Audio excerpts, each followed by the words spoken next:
Welcome to today's edition of our Talent Navigator series, where we will be discussing talent intelligence and how to leverage better data and analytics for greater insights. This instance is the fourth of a 5-part series exploring the talent lifecycle and how to unlock the true potential of your workforce. My name is Anthea Collier and I'm the Managing Director of Randstad Sourceright Asia Pacific, and I'm really pleased to be here with you today. A few housekeeping items. This Talent Navigator series is being recorded, and a summary of the discussion points will be shared with all of the attendees in the subsequent days. If you have questions, we'd love to hear them, so please type them into the chat, and we have reserved time at the end for Q&A.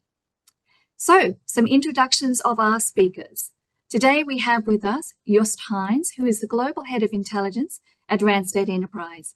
Currently, he's in our Hyderabad location, but typically he's based in Amsterdam. Joost has over 12 years' experience in international talent solutions, and he stands at the forefront of driving business innovation and growth through strategic talent intelligence. He champions the transformative power of talent data, advocating for its pivotal role in fortifying companies with strategic direction and resilience. He is joined by our APAC Head of Talent Intelligence, Jatin Satija. Jatin is a true believer and practitioner of solving talent attraction problems through the power of data and insight. Prior to joining Randstad, he spent over 6 years at McKinsey & Company as part of the founding team that built their talent sourcing and insights function. So we have a great session coming up for you. I, however, am going to put myself on mute and hand over to the experts. Thank you very much, Anthea. Great to be here with everybody today. We wanted to immediately dive in and show you the power of talent intelligence. And we do that with an example that we see coming across to us quite a lot. And in this example, we've taken an AI engineer role, and we're looking at, okay, what does the size of the talent pool look like, and what happens to that size of the talent pool when you add certain attributes. So up top in the yellow boxes, you see for different countries the talent supply of talent that has some affinity with AI. But as soon as you start to add certain skills, you'll see quickly that talent pool reducing. And this is what my colleague Jatin has coined the "and" problem, because you see this in recruitment quite a lot, is that the hiring manager will be adding lots of requirements, and eventually you get to such a small pool that there's only a few unicorns left. And then if you want to attract those few unicorns, you need to be very unique to find them and also be able to attract them, of course. So that gives you a little bit the idea of what talent intelligence can do and how it can make it visual, that if you start adding the ands and all the skills that are needed, that it becomes a challenge. And this will help you to have a better conversation with your hiring manager, but also not just with hiring manager, but also from a strategy perspective in the company. How do you make sure that you build the right workforce? And how do you make sure that you are fishing in the right ponds for the right talent? And leverage that internally as well. So that with that example, we wanted to show you a little bit the power, and I hope you all recognize that. I want to run you through our agenda for the day to give you a little bit of a feeling of what we're going to do. So first of all, we're going to look at what we see in the long term happening in labor markets. What always fascinates me is that everybody is always like, well, what is happening? Are we going to go into a recession? And we tend to forget about those longer term trends. But these longer term trends are a little bit easier to distill. We kind of all know it, but we forget to act sometimes. So I really want to start there, highlighting a couple of those long term trends, and go over that and see if we can help you to prepare yourselves for those. Now, obviously, being the largest HR service provider in the world helps us to see what is happening right now. So we do want to discuss that with you to see what is happening in the labor markets, what are the things that you need to be aware of, what do you need to talk internally with your own teams about, and how do you position yourselves for that. And lastly, we're going to go into how do you really leverage talent intelligence in your organization to make sure that you're ready for all those things that are happening in the labor market. So with that said, I wanted to start with the first long-term labor market trend that we see. And that is one that we probably all recognize, but it's aging populations. A couple of things that I want to highlight around those aging populations. First of all, it's one that we've seen coming for quite a long time. And still, it seems to surprise a lot of companies, a lot of governments, etc. The dynamic around that, I think, is very interesting. So not every country is the same. So it's very good to be aware of which countries have aging populations. But also, if you have an aging population, it probably means that more people are going to work for a longer period of time, especially because of talent scarcity that follows out of that. But also, how do you manage 4 or 5 generations in one workforce? These are all the things that are very important to start thinking about, or maybe hopefully you already are. But it's one thing that you really need to keep in mind going forward, and also in the planning of your business. I'll show you an example of that, where we have the working age population compared and next to different countries, and how that's going to happen over time. And then you see that there is a very different effect of aging populations in different countries. We all know that Japan is one of the countries that has an aging population, but recently, I think, somewhat surprise to a lot of people is that China also is currently in a scenario where there are more people leaving the workforce than joining the workforce. And a country like Germany is expected to lose 10% of its working age population. So that is a challenging fact on its own, because if the German economy still wants to grow, it means that it needs to be getting a lot more productive, or needs to look into other areas of attracting talent through immigration and that kind of things. Now, one country, of course, especially in the Asia Pacific region, stands out, and that is India. In India, Jatin shared the fact with me that there are 10 million people joining the workforce every year. And right now there are about 1 million new jobs created every year. So that's a very different dynamic than a lot of countries in the world. And something to really keep in mind, and shows the potential of India as a country for a lot of our businesses. The next trend that I want to go into is the evolving education and skills. Also an area where a lot of companies are coming up with strategies, and there's no perfect way of dealing with it. The most important thing is that you start talking about it. When I joined Randstad 12 years ago, we already had the adagio of saying, when somebody starts a university degree and it takes 3 to 4 years to finish that degree, most of the things that they started with in the start of the degree have already evolved and have already changed that much that it almost becomes redundant / outdated. And I think that's something that we need to keep in mind. It means that we, in that long career and longer careers that all people see, you need to reinvent yourself a couple of times, and it's changing every moment even faster. I'll skip this slide.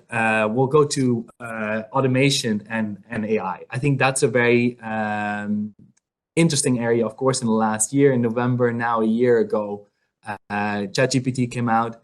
I think it's the first real tangible impact of AI that everybody recognizes. But it's not just Gen AI. There's machine learning and all other forms of automation, RPA, that are now maturing and are having an impact on the workforce. I'll move on to the next slide just to give you a little bit of a feeling of what the impact of Gen AI alone can be. So you see that 1 in 4 of the jobs could be automated. And that fact alone, if you think of you work for an organization of maybe 100,000 people, that's 25,000 of those, it could be automated. What does it mean for your business? And how are you going to manage that through? And what do you do? And how do you upskill these people? That's going to be crucial. And it's going to be a competitive differentiator if you're able to continuously upskill your own people, and at the same time are able to automate some of the tasks to make your company even more effective. Next trend, the fourth one that I want to go into, and it has become a little bit contentious in a way that if you think about remote work, about 2 years ago, everybody was very enthusiastic, and the first results of the research that came out was like we are more productive, but somehow remote work has become less popular, and you see, especially driven by a lot of tech companies in the US, return to office policies. However, my take is still that remote work will continue and will grow again after this short dip. It's still on the rise. There was a Business Insider headline that I thought it captured it well, where they said it is now more likely that you get into Harvard than you land a remote job. But what that tells you is that talent really wants a remote job. To stay attractive as a company, it can become a competitive differentiator to offer remote jobs, or at least hybrid. So I think that's an example of the boundless workforce, but not only in the remote versus office. It also means in contract forms. It means that talent wants to work gigs, they want to go freelancing, they want to set up their own companies. So the way we contract with talent will change over time, and especially in a talent scarce environment, the power is closer to the talent, and that means that they have a big say in how we organize work, and we just need to plan for that. The next one is the conscious and sustainability focused workforce. Gen Z generation is quite clear on that they only want to work for companies, or mostly want to work for companies are aligned with our values. Whereas in the past, your parents would tell you, right, this is a good company, you can have the rest of your career. That view has changed quite a lot. And now it's only seen as a short term or not necessarily a career at a company. And that company needs to align with your values, and you need to believe in the work that they do. So that is something that companies need to be aware of. They need to be able to articulate that to talent and say what kind of impact they're having, both positive, both negative, but definitely also positive, because that's an opportunity to attract crucial talent. And also, of course, DE&I is a crucial area in there. And Jatin, maybe you can divulge a little bit more on DE&I. DE&I. So thank you so much. You kind of to build to what the long-term trends that Joost has shared. But DEI again remains a very focal point for most of the big and the small companies. However, when we kind of did a small research and went through a lot of white papers, we found that the maturity, right, of the DEI programs tends to vary a lot, right? Even in a location like APAC, only 35% would qualify essentially as mature program, remaining would not, right? So essentially the delta is pretty huge if you have to kind of go up in the DEI curve. Similarly, all the data point or all the what are the main takeaways, right? What are the aspects that you associate with DEI tends to vary by country. For example, in Australia, gender diversity matters the most. However, in India, it's very different. It's not just gender diversity, it's also class, sometimes also known as caste, right? Class diversity. Hence, there is no one-size-fits-all approach. DEI tends to vary by what matters the most as per country. And also the maturity level of programs varies a lot. Almost a big chunk, right? Roughly 65% still are not mature programs. Hence, there's a big delta and there's a big learning that can happen there. Thank you. And then we move on to our last one, and that is kind of sums up, like if you think about all the changes that are happening in the labor market, it means that legislators have to account for that.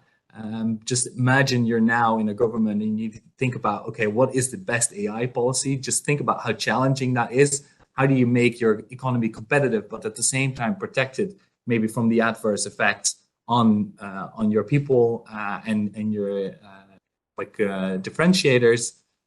So that is a big challenge, and that will mean that a lot of this is going to get more and more complex. And think about when that complexity as you operate, but you also need to be handling that with your talent. So how do you manage that? How do you make sure that you can work and allow for gig work in your company where relevant and where that fits the talent, but at the same time make sure that you allow all the legislation and regulations to take its effect.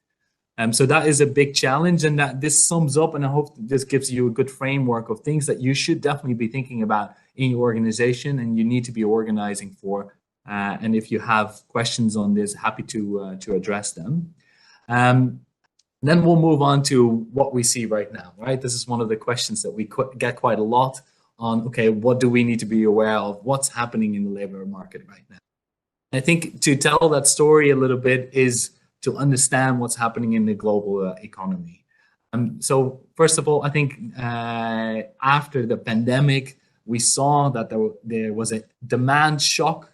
During the pandemic, the demand fell out. Then demand came back with a vengeance, stimulated with some government programs, and demand went through the roof, both for supply chain issues that you might remember, but also for talent.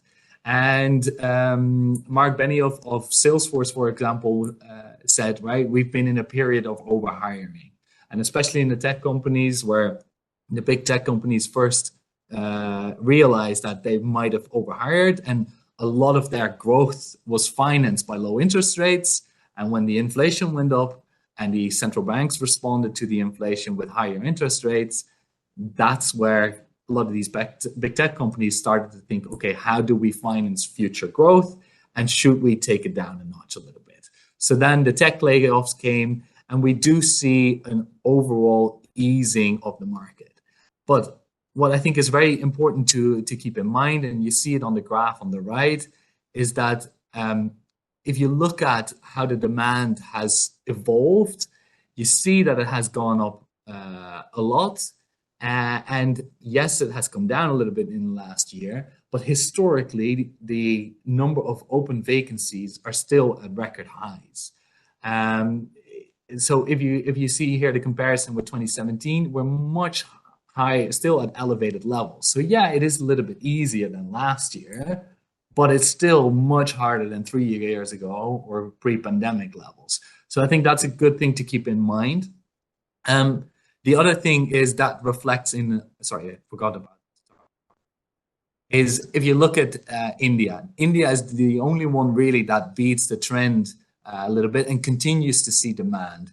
And of course, that can be explained with companies looking to leverage the wage arbitrage advantages in India. But at the same time, I think it really shows the potential of India, where there are a lot of university graduates coming to the labor market every year, and a big opportunity for companies to really hire a lot of high educated talent that can make the difference for your company.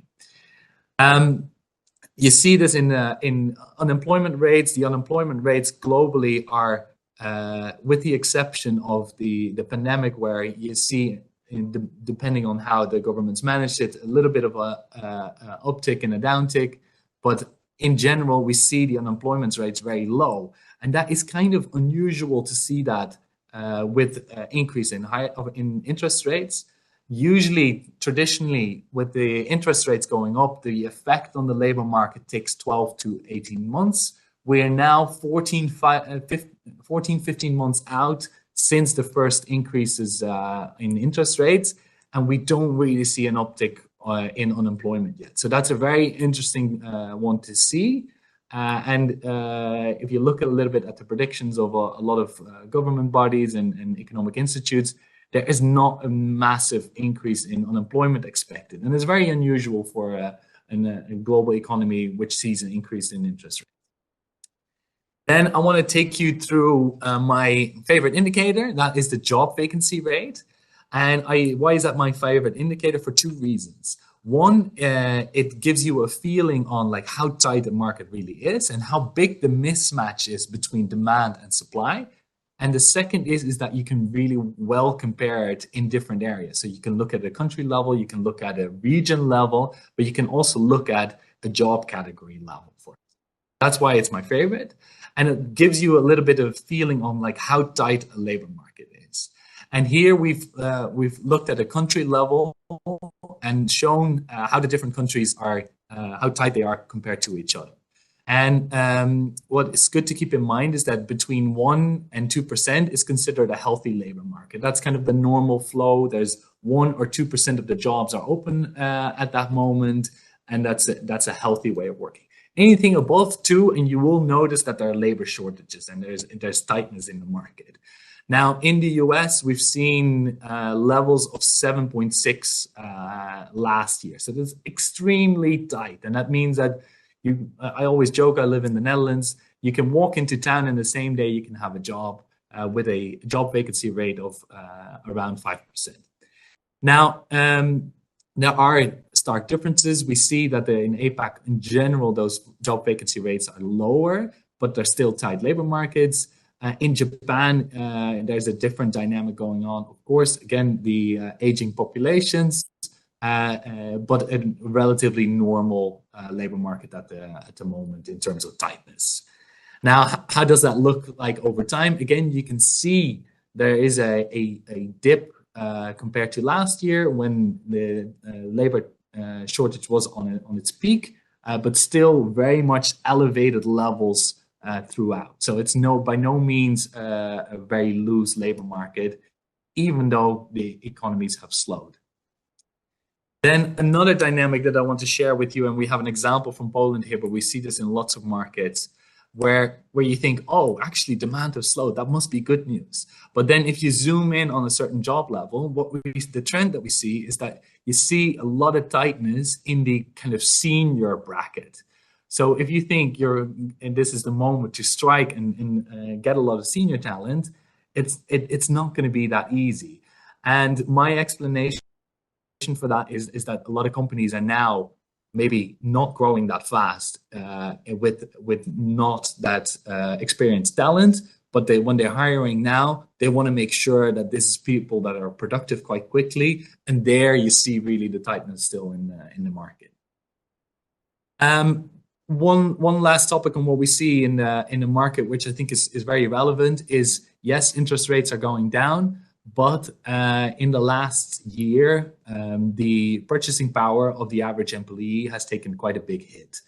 And that means that the wage pressure will be continued because a lot of people, especially if the market remains tight, are expected to increase in their salaries. And that pressure will keep potentially pushing up inflation and potentially be lingering on for quite a while. And the OECD made an interesting graph here to show that on what that does for countries. So you see some Eastern European countries that had a really big hit on their purchasing power. But in general, many countries have seen their average employees using quite a bit of loss in their real wages. And that's something that will, especially in the talent scarce market, try to recoup. And there's something to be aware of as a company, that you will continue to see wage pressure as a company. So that kind of sums up our area to talk about what we see in our market right now. And now we want to go over on talent intelligence and how can you use this in your company on a day-to-day basis to make a difference for your company. What to you, Jatin? Super. Thank you so much, Joost. I'm sure it's fascinating, right, to understand the long term and the short term. Let me kind of first share an example before we jump into what talent intelligence is. The classic example whereby they were clear cut, right? They're clear cut two long-term undercurrent trends that have created short-term shocks. And I'm talking about precisely the India market, right? One of the situations that keeps facing our recruiters on the ground is around finding it increasingly difficult to hire IT workers in night shifts, right? However, it's not a problem that can be solved right away, given that there have been two long-term trends that have fed into this. One, the female participation in the IT industry in India has gone up from 10% about 20 years back to 30%, right? And that automatically makes it difficult to hire, right, more female IT talent in the night shift, and then kind of reduces the pool. Second, the aging workforce in the IT industry, right, which the average age of an IT employee in India used to be early 20s, 20 years back again. Now it's mid 30s, right? So increasingly people in the IT space are in the mid 30s, have a family to take care of. Hence it kind of adds up, right, to getting them to kind of join the night shift. So again, a clear-cut classic case wherein a long-term trend created a short-term shock in my read. Okay. Now, with that, let me quickly jump into so over the next 10 minutes, I'll essentially cover what is talent intelligence, right? What's Randstad's talent intelligence approach. I will also talk about an exciting publication that my team is coming out with early next year. And then I will conclude by sharing a small client impact example. So talent intelligence essentially is like an analytic solution that we designed to validate talent market in a tailor-made way. The need for the same is because there is no one source of truth, right, for the talent market per se. Hence, everything has to be bespoke. It has to be cross-referenced. There is no one-size-fits-all approach. The data points that we work on have to be global in nature. You need to understand the impactful nature of which data point solves for which situation and has to be done in a timely fashion. And that is what we kind of put it together under the talent intelligence umbrella.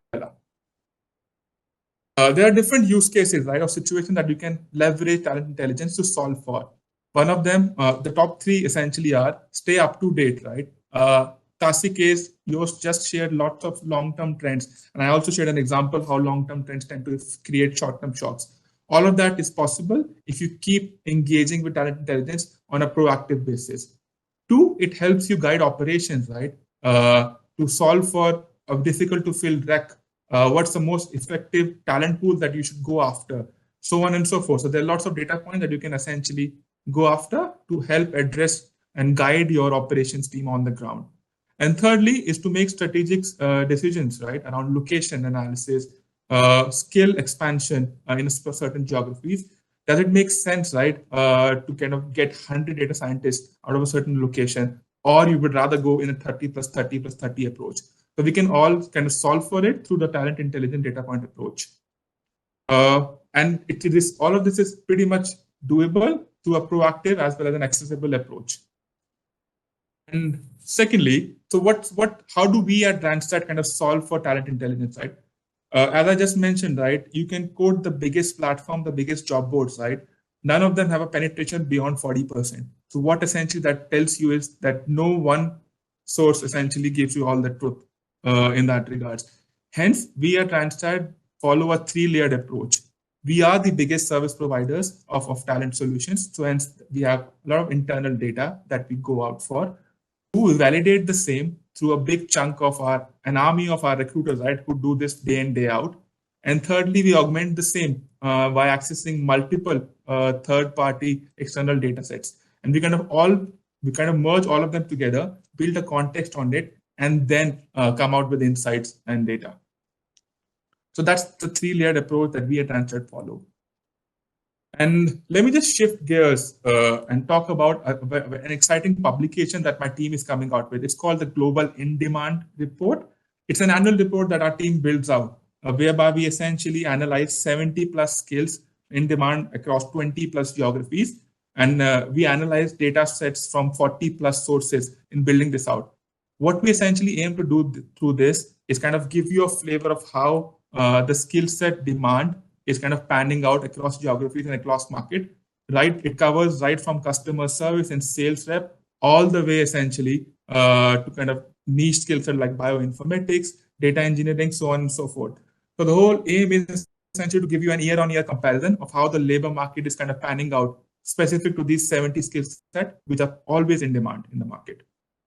And we cover geographies that includes, of course, APAC, but also the global context around the same, right? Because talent tends to shift, not just countries, not just geographies. Hence, the whole mobility side is also covered. And also, talent issues tend to vary a lot, right? So what might work in US or a UK will not very much work in Australia and India because the situation on the ground is very different. We happen to kind of solve for it through this publication, kind of bring you to speed in terms of how it's kind of shifting. Some of the few takeaways and like a quick snippet into what we are seeing. Certainly, the labor market is kind of softening. That is a trend that we are observing through all the data that we have analyzed as compared to last year, which is essentially was all about a very tight labor market related to IT skills and IT hiring. However, we see this more as cyclical in nature, as like Joost already mentioned, right? That there was possibly over-hiring that happened in technology firm, and then now they're cutting back. But structurally, the need for niche and kind of super trained technicians continues to remain high, and we do not see talent scarcity going away anytime in the near future. Again, of course, the report will shed more light on the same. So please watch out for the same once we come out with it in early Jan next year. And finally, let me conclude by essentially sharing a client impact example. In this case, we worked with a life science, big life science client, wherein the stakeholders essentially wanted to analyze India as a location, right? Given all the trends that we've already seen, right, within India, for a very niche skill set called bioinformatics, which essentially is data engineering at a genomic level, super niche. And they were for the first time hiring outside of their headquarters in US. We went to a drawing board, right, based on the intake, did identify the data point that can help answer this question for the client, went back, did an analysis, made recommendations, which covered supply analysis, demand, what's talent mobility like, who you'll be competing with, and for example, and answer the basic question if there is talent that exists. We made those recommendations, and essentially we were able to move the needle with the stakeholder based on our analysis and insights. And then also in doing so, it was not just about influencing the client to understand the situation better and take an informed decision, but we have built our own knowledge, right? When we know that there are many companies, not just one or two, that essentially already have this skill set in India. Hence, while kind of doing all the research that we do, we're continuously building on our knowledge that can be shared with the broader universe, while influencing our stakeholders, which might not really understand a certain market. Again, so it's all about analyzing, finding those data points, and making those recommendations to move the needle, as we put it. So yeah, that's how we conclude with that pretty much the client impact example. Now let's keep the floor open for questions, if any. Thank you so much. I am monitoring the chat here, but I do fortuitously have some questions to ask. How does anybody on this call or anybody watching back the recording get access to these materials? Very good. Yeah, of course, we'll share the recording. You're happy to reach out to us as well. We have regular things that we publish. The Global In Demand Skills Report will be launched in January, and you'll be able to get it through our website and everything. But happy always for everybody to reach out and see how we can help, of course, and get you on your way. Thank you for that, Joost. I'm sure that our audience is thinking to themselves, how can I power my talent acquisition function by access to talent intelligence? I would imagine that some of the questions that they're cogitating might be, should I start my own talent intelligence function? What are your thoughts there? Yeah, I think talent intelligence is an important topic for every company, and like I'm biased, of course, but I think every company should be thinking about like how do I access talent intelligence? And there are several ways of going about. One, it is of course you can get a tool, but what we see with the tools is that there are many good tools out there, but it's still hard to get perfection. And then when you have the right tool, how do you actually make sure that you leverage it? And do you know what good looks like? So we see that there's a maturity model within a lot of companies where they first try to get access to the data. Once they have the data, it's like, what is the data actually telling me? And I think you need to account for that. So how do you train your own people? How do you train the people that work with it? And how do you make sure that you know what good looks like? And I think it helps to work with other companies like ours that know and have experience in this space. We included in, for example, our recruitment processing programs, outsourcing programs, so RPOs, to really help our clients on the different levels. So one, with the hiring managers, how do you make sure you're best positioned to hire the right talent? But two, also from a strategic level, how do you make sure that as HR, you become that data-driven partner and based on data are able to provide recommendations also to your C-suite. So yes, I would say start with experimenting, get started because it will help to make things easier. But if you need help, of course, please feel free to reach out. Okay, and Joost, how many team members, how many colleagues are part of your function globally?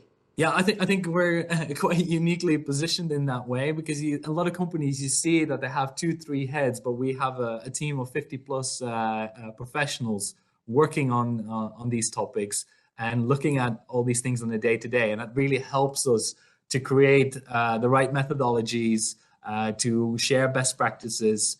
So yeah, we're very happy to have a good critical mass focused on this topic. Awesome. Now, Sid, thank you, Sid, has asked us a question. How does talent intelligence differ from talent analytics? Yeah, that's good. What is analysis? What is analytics? What is intelligence? I think the crucial thing sits into what good looks like. There is an amazing meme on this where you have different stages of what, like, I have the data, what does it mean? And eventually there's a version that you become a conspiracy theorist. But that's a funny joke. But the difference is, okay, I have the data, but do I know what it's actually telling me? Do I know what good looks like? And based on intelligence, you know what kind of actions to take. So when you have analytics, it might still tell you a lot, and it might be hard to understand what is out there. But if you turn it into actionable insights, then you know what to do with the data. Yeah, let me just add to that, right? So in my read, talent analytics is pretty much a subset of talent intelligence, right? Wherein you can analyze data and come up with probably insight, but how do you build context on top of it? And that goes back to the mood question and the talent approach that I talked about. That we at Randstad, right, follow a 3-layered approach. So that's part of talent intelligence, because not just one can cut it all. And building context over analytics is the most value addition that you can do. Yeah, and I think, Sid, I hope that answers the question for you. But I think this is something that as we continue to evolve, we're focusing heavily on, because we want our talent advisors to be able to tell the data story. Humans learn through storytelling, and simply providing the data without actually providing the context and the story and the narrative that helps support that and helps feed into your strategic initiatives is not enough.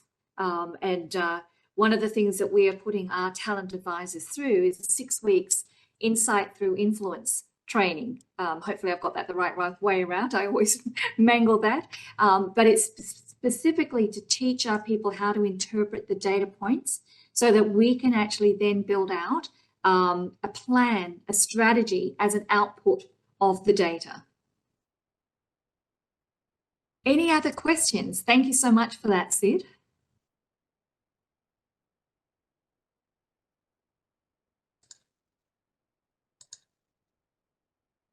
Okay, what is your strategy? Thank you, Chloe. This is an excellent question.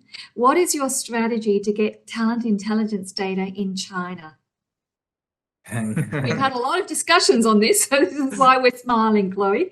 Yeah, no, it's a good one. And realistically, China is the most challenging market.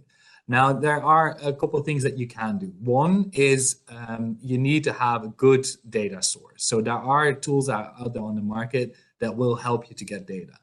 But we've looked at this, and that's why also where we're smiling. There is no perfection there, right? There is not one tool that you can go in and say, hey, my problem is solved. So you need also the resourcing around it to make sure that you can validate the sources and use a different set of sources, both paid and non-paid, to get to the right levels. But yeah, I have to agree, it is one of the more challenging markets to get data on. But yeah, with some creativity, we're always able to do it. So yeah, yesterday we talked about it with the team, and we said only North Korea is the only country that we can't do. So what that does mean for us though, Chloe, is we have to put headcount into China, supported by the team in India and the global team as well, because it's extraordinarily difficult to do it from outside of China. Yeah. I mean, like China is a unique market that way, wherein we have to kind of ring fence, right, our data Otherwise, we can run into all kinds of data compliance issues. Hence, as a firm, we would probably have to follow the approach that Anthea just mentioned, tool plus a resource, and ring fence them from the rest of the world. Yeah.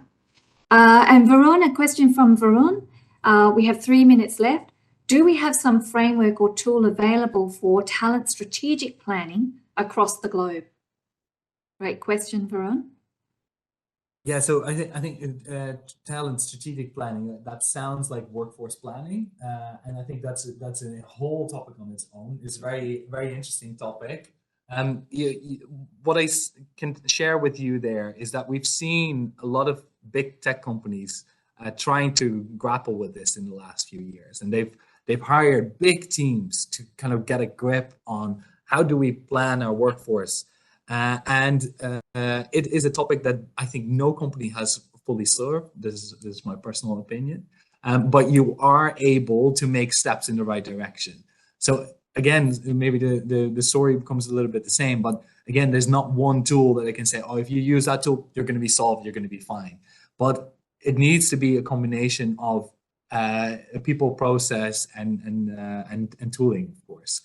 So if you have that combination, you start building on it, you will be able to get a better grip on what's happening in your company. You will be able to be a better strategic advisor to the rest of the business, and not stand in front of the business and say, oh, right, we also don't know how it's going to go up and down. Yeah. And I think, Varun, we've experimented with different tools because we hear some great sales pitches, we kick the tires, and we do some pilots to see what works and what doesn't. And I think part of it is there's probably not one silver bullet because there are tools like Fathom, FAETHM, that help organizations understand which roles will be automated.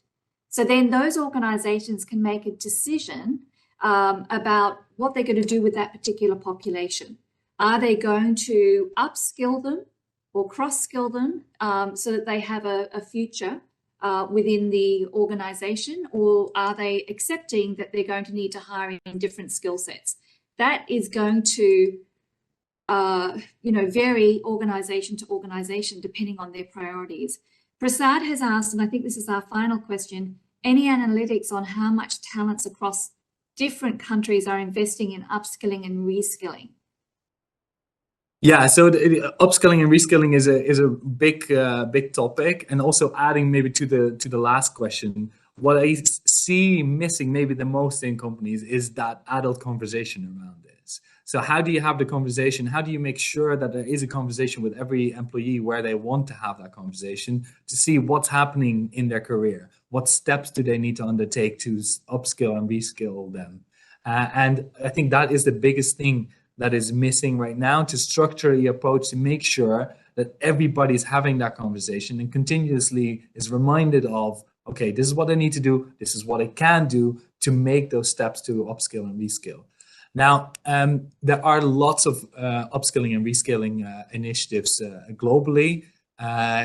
We can dive deeper into this topic if you want.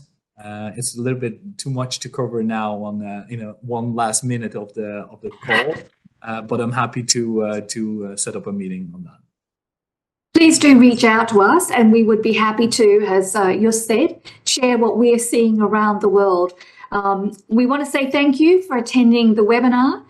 We hope that it was insightful, some really great questions coming through. So thank you for those questions, and a big thank you to our speakers. For those who had questions we haven't perhaps answered, we can come back to you via email. So please feel free to reach out to us. We still have our final webinar in the Talent Navigator series coming up next week on the 5th of December. And this one looks at how to address talent scarcity, engagement, and people experience using our model of the relationship value proposition. If you haven't already registered, please do. You'll receive a copy of today's recording and a synopsis of what we've covered. So thank you very much for joining us. We really appreciated the engagement. Thank you. Thank you. Have a great rest of your day. Take care. Bye-bye. Bye-bye.